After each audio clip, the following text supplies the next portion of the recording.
Anda pasti semua sudah terinform bahwa efek tekanan yang dipakai pemerintah komunis Tiongkok yang bernama Common Prosperity kepada pengusaha Tiongkok aliran kapitalis yang dimiskinkan atau diambil alih sebagian besar saham mereka dan kepemilikan mereka untuk didistribusikan ke rakyat yang kesenjangan kemiskinannya semakin tajam, membuat banyak pengusaha Tiongkok dan Hong Kong hijrah keluar Tiongkok. Kemudian akan menyerangnya Tiongkok ke Taiwan, membuat data center dunia seperti Facebook, Amazon, Netflix, dan lain sebagainya yang berada di Taiwan akan ditarik semua keluar Taiwan. Di sisi lain, di dunia semakin banjir uang karena banyak negara cetak duit seperti Tiongkok, Jerman, Inggris, Jepang, dan tak ketinggalan terbesar dan terbanyak dalam 20 bulan terakhir adalah Amerika. Yang kasihan Indonesia, di mana pemahaman kuantitatif easingnya itu bukan printing money, tetapi dilonggarkan kredit banknya. Kasihan deh mikirnya kayak gitu. Jadi kurang deh uangnya, jadi ngutang aja. Dan efek banjirnya tadi, uang dari banyak negara nggak seujung kuku datang ke Indonesia dengan murah, karena semuanya yang mencetak duit aliansi politik luar negerinya adalah ke barat, nggak ke negeri tirai bambu orientasinya, versi negara tetangga yang memuja negara oriental. Maka banyak sekali yang melakukan pekerjaan pivoting bisnisnya ke safe haven country.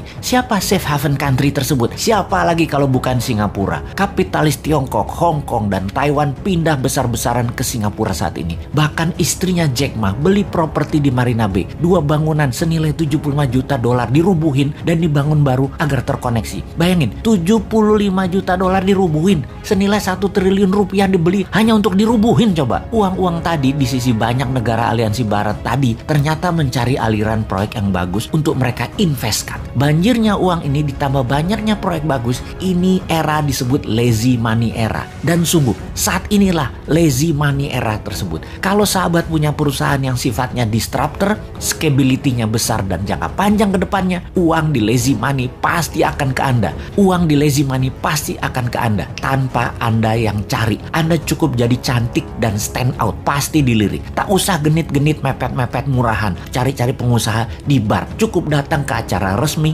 formal, dan terlihat stand out. Pasti Anda yang dipepet. Oke, kita bukan hanya mau bicara tentang bisnis, namun strategi bernegara dalam 3 tahun ke depan. Tahun 2024 itu Amerika Pilpres. Kalau di sini walau-walam, kalau masih mau menjabat bisa di amendement itu undang-undang, ya bisa ditambah 3 tahun. Ya bisa juga, atau 3 kali masa jabatan Pilpres dengan calon tunggal yang incumbent saat ini. Ya bisa juga, atur jongana punya proyek itu. Amerika tetap Pilpres. Trump dan Partai Republik tetap ngotot, dan Demokrat semuanya lucunya kemungkinan besar adalah calonnya wanita semua. Dari Demokrat, Nancy Pelosi, Hillary Clinton, Kamala Harris, Nikki Haley. Dan agar selalu sontoloyo seperti analisa ngawur beberapa tahun yang lalu, Trump mau menjadikan Ivanka. Maka jangan-jangan dari sisi Republik yang dicalonkan adalah Ivanka Trump. Jadi cewek ketemu cewek. Dan cewek-cewek inilah akan rebutan jabatan presiden tahun 2024 di Amerika. Pasti seru. Di Tiongkok, ketika bulan lalu Xi Jinping banyak ganti petinggi angkatan darat, jangan-jangan ada gerakan anti Xi Jinping. Ditambah para kapitalis Tiongkok yang gerah dengan Common Prosperity-nya mulai bergerak membuat ekonomi Tiongkok resesi karena pemerintah Tiongkok, pemerintah komunis Tiongkok harus membail out Evergrande. Apapun itu,